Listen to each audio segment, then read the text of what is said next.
हाँ तो students, electricity के एपिसोड नंबर 11 में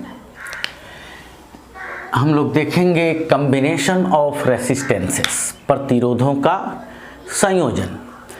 तो प्रतिरोधों का संयोजन, अगर 3 प्रतिरोध दिए गए हैं तो 3 प्रतिरोध मान लेते हैं कि ऐसे दिए हुए हैं सीरीज कॉम्बिनेशन में, श्रेणी क्रम में। ऐसे यहाँ पे क्या है, तो यहाँ पे स्विच है, कुंजी है, और यहाँ पे एक बैटरी लगी हुई है। ठीक है, और इसमें 3 रेसिस्टेंस लगे हुए हैं, R1, R2 और R3, और इसमें I मैग्नीट्यूड की जो है धारा चल रही है। तो अगर इस रेसिस्टेंस के सिरों को, इसके अंतिम सिरों को AB माने, इसके सिरों को BC माने और इसके सिरों को CD माने, तो एक प्रतिरोध का दूसरा सिरा जब पहले प्रतिरोध के पहले सिरे से, फिर दूसरे प्रतिरोध का दूसरा सिरा तीसरे प्रतिरोध के पहले सिरे से, और इस प्रकार जुड़े हों तो उसे प्रतिरोधों का श्रेणी क्रम संयोजन कहते हैं। ठीक है, तो अब यहाँ जो है I जो धारा प्रवाहित हो रही है वो प्रत्येक प्रतिरोधों से I धारा ही प्रवाहित हो रही है, और इसके सिरों के बीच, R1 प्रतिरोध के सिरों के बीच का विभवांतर क्या है, तो VA माइनस VB, इसके सिरों का विभवांतर VB माइनस BC, इसका VC माइनस BD, और ये R1, R2 और R3, इन तीनों का परिणामी जो रेसिस्टेंस है उसे हम लोग RS मान लेते हैं, चूँकि सीरीज कॉम्बिनेशन हम लोग देख रहे हैं। प्रतिरोधों के संयोजन में हम लोग कौन सा कॉम्बिनेशन देख रहे हैं, तो सीरीज कॉम्बिनेशन। इसको क्या कहते हैं, तो श्रेणी क्रम संयोजन, इसे कहते हैं श्रेणी क्रम संयोजन। और इसके लिए जैसे कि यहाँ एक रेसिस्टेंस है तो यहाँ एक फैन लगा हुआ है। अब इसमें 2 तार होते हैं, तो इसका यहाँ से, फिर यहाँ एक टेलीविज़न लगा हुआ है तो इसका तार एक यहाँ से, फिर यहाँ एक और कोई डिवाइस लगा हुआ है। तो ऐसे जब जोड़ते हैं किसी बैटरी के द्वारा, यानी रेसिस्टेंस है कौन, तो जो इलेक्ट्रिक एनर्जी का यूज कर रहा है, जो विद्युत धारा का उपयोग कर रहा है, वो क्या है, वो प्रतिरोध है। जैसे कि एक पंखा हो गया, एक टेलीविज़न हो गया, एक AC हो गया। तो एक पंखा, एक टेलीविज़न और एक और कोई डिवाइस हो गया, ये R1, R2, R3, जब ये ऐसे जुड़ेंगे तो उन्हें क्या कहा जाएगा, सीरीज कॉम्बिनेशन में कहा जाएगा। अब जो है अगर हम बात करें R1 के बीच विभवांतर की, तो ये हो जाएगा VA माइनस VB और IR1 हो जाएगा, क्योंकि ओम्स लॉ से हम लोग क्या जानते हैं, V=IR। तो इस प्रतिरोध के सिरों का विभवांतर क्या है, तो VA माइनस VB IR1, फिर इस प्रतिरोध के सिरों का विभवांतर VB माइनस VC IR2, तथा तीसरे प्रतिरोध R3 के सिरों के बीच का विभवांतर VC माइनस VD, और ये होगा IR3। तो ये तो हम लोग ओम के नियम से समझ रहे हैं। तो विभवांतर क्या है, विभवांतर तो अदिश राशि है, और अदिश राशि है तो उसे जोड़ दिया जाता है। तो कुल विभवांतर A से D के बीच बराबर टोटल टर्मिनल विभवांतरों का योग, छोटे छोटे विभवांतरों का योग। तो कुल विभवांतर क्या है, तो कुल विभवांतर है VA माइनस VD, जो किसके VA माइनस VD के बीच का विभवांतर किसके विभवांतर के योग के है, तो VA माइनस VB, फिर प्लस VB माइनस VC, फिर प्लस VC माइनस VD, यानी ये और ये पोटेंशियल डिफरेंस को जोड़ देंगे तो ये टोटल पोटेंशियल डिफरेंस मिलेगा। तो ये VA माइनस VD के बीच I धारा ही चल रही है, लेकिन तीनों का समतुल्य प्रतिरोध क्या माने हैं, तो सीरीज के लिए RS माने हैं, और बाकी VA माइनस VB IR1 फिर IR2 फिर IR3, और यहाँ से I को कॉमन कर देंगे, यहाँ से I को कॉमन कर देंगे तो मिलेगा R1 plus R2 plus R3, और I से I कैंसिल होगा, और इस तरह परिणामी जो प्रतिरोध RS होगा वो R1 plus R2 plus R3 के योग के बराबर होगा। तो इस तरह से हम कह सकते हैं कि श्रेणी क्रम में जो प्रतिरोध होते हैं उनका परिणामी प्रतिरोध उन सभी प्रतिरोधों के योग के बराबर होता है। अगर इसके जनरल फॉर्म की बात करें, अगर इसके सामान्य रूप की बात करें तो इसे हम लोग ऐसे लिख सकते हैं RS equal to R1 plus R2 plus RN, यानी आप इसको ऐसे लिख सकते हैं सीरीज में सिग्मा RI का मतलब इंडेक्स आइडेंटिटी, तो इंडेक्स I इक्वल टू 1 से लेकर I इक्वल टू N तक, ऐसे भी इसको सिग्मा के रूप में शॉर्ट फॉर्म में लिख सकते हैं। तो इसमें हम लोग ये क्या देख सकते हैं, इसमें ये देखते हैं कि ये जो रिजल्टेंट रेसिस्टेंस होगा वो इसमें से कोई भी रेसिस्टेंस जो सबसे बड़ा रेसिस्टेंस होगा उससे भी बड़ा ये रेसिस्टेंस होगा। ठीक है, तो जितने भी रेसिस्टेंस जुड़े हैं उनमें सबसे बड़ा जो रेसिस्टेंस है उससे भी बड़ा ये होगा, क्योंकि ये सभी प्रतिरोधों का योग है।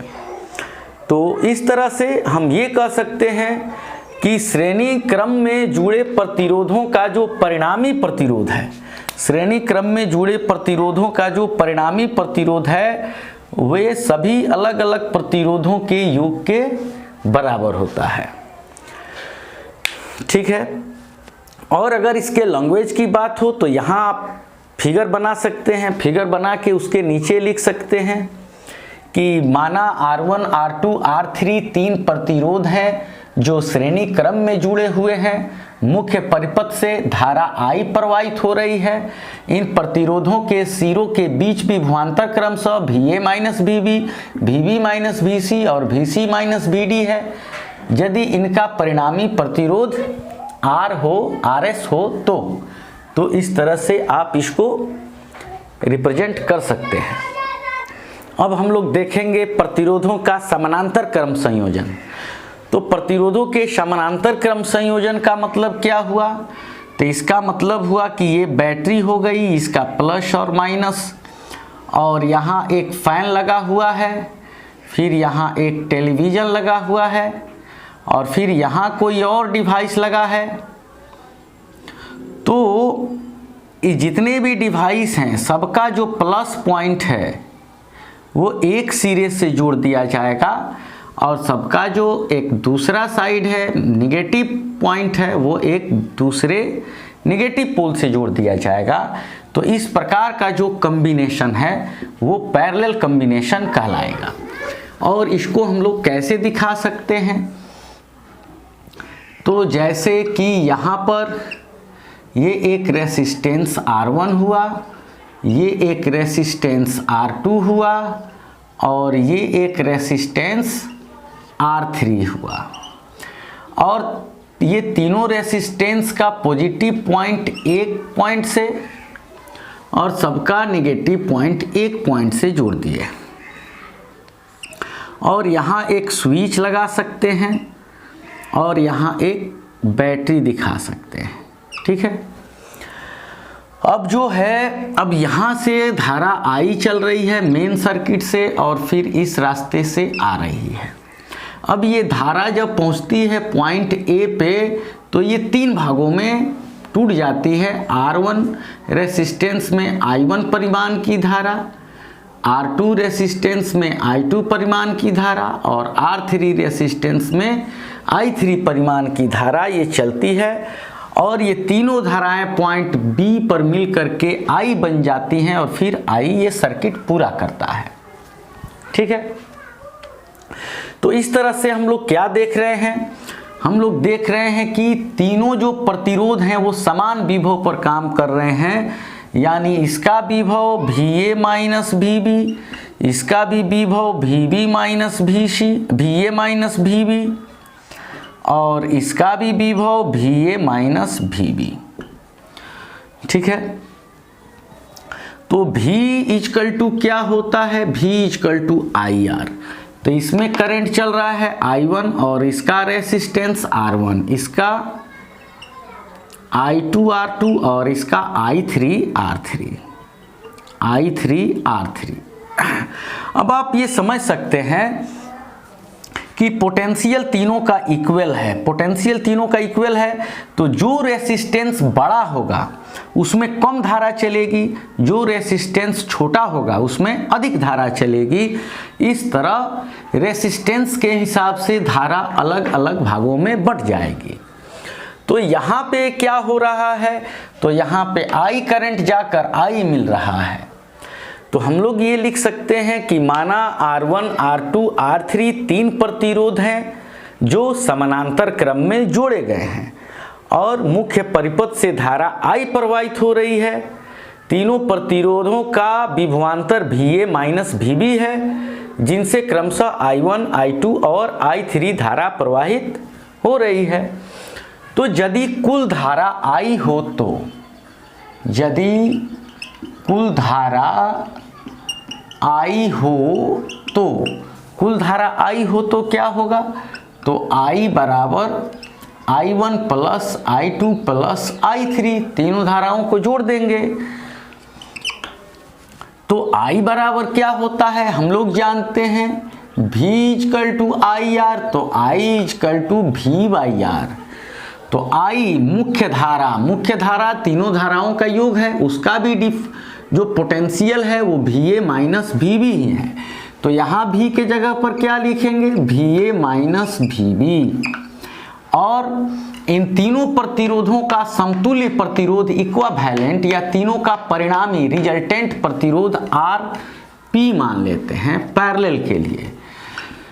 तो I1, I2 और I3 तीनों तो एक ही विभवांतर पे काम कर रहे हैं, VA माइनस VB, और इसका रेसिस्टेंस R1, इसका भी potential difference VA minus VB और इसका रेसिस्टेंस R2 और इसका potential difference VA minus VB और R3। तो इस तरह से ये हो गया VA minus VB by RP, और यहाँ पे VA माइनस VB को हमने कॉमन कर दिया तो रेस्ट बचा 1 by R1, 1 by R2, 1 by R3 और VA माइनस VB से VA माइनस VB कैंसिल हुआ और इस प्रकार 1 by RP equal to 1 by R1 plus 1 by R2 plus 1 by R3।